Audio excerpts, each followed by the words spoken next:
Finnish person donates to a person in a crisis. Is this pity money? No.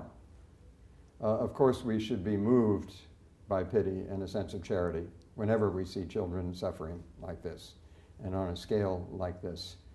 But on my visits in Kenya, I went to a severely damaged community where people were suffering terribly in the Turkana region of northwestern Kenya.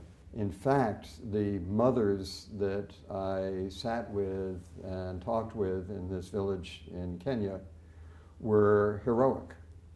Mothers who were walking hours every morning to get to a dry stream bed to dig where the water used to be to find some water underneath to drink so that she could try to bring back her breast milk so that she could feed her baby that she was carrying in her arms, and then walking all the way back again.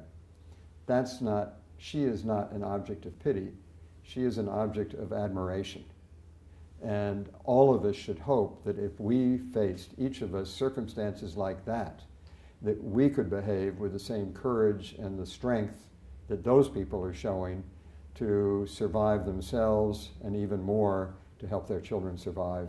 So they deserve not our charity, they deserve our support in their very brave struggle.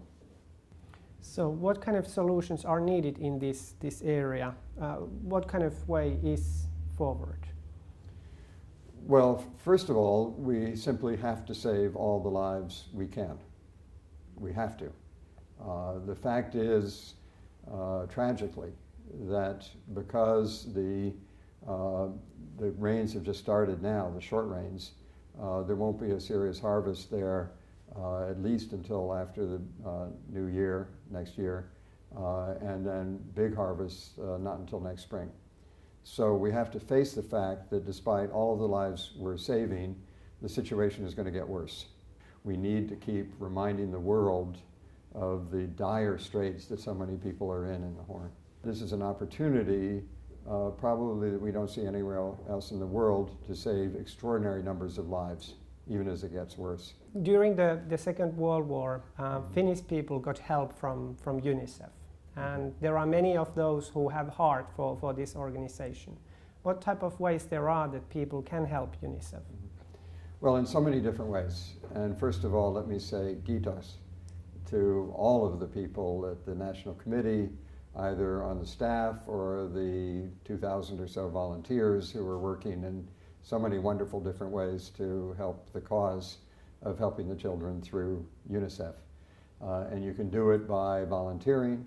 You can do it by advocating both about children's rights around the world, but also here in Finland. There is not a society in the world in which children's rights are not somehow being abused.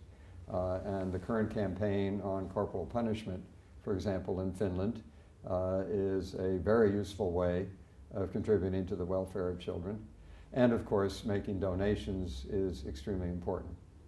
You have traveled in a number of locations and seen UNICEF in action. What has personally moved you the most? What you always find, or almost always find, is the children making little footballs out of rags and then playing and laughing. And their laughter and their ability to find joy in the midst of what most people would find circumstances of despair is, for me, tremendously moving and inspiring. And that's why I think all of us at UNICEF work so hard for them.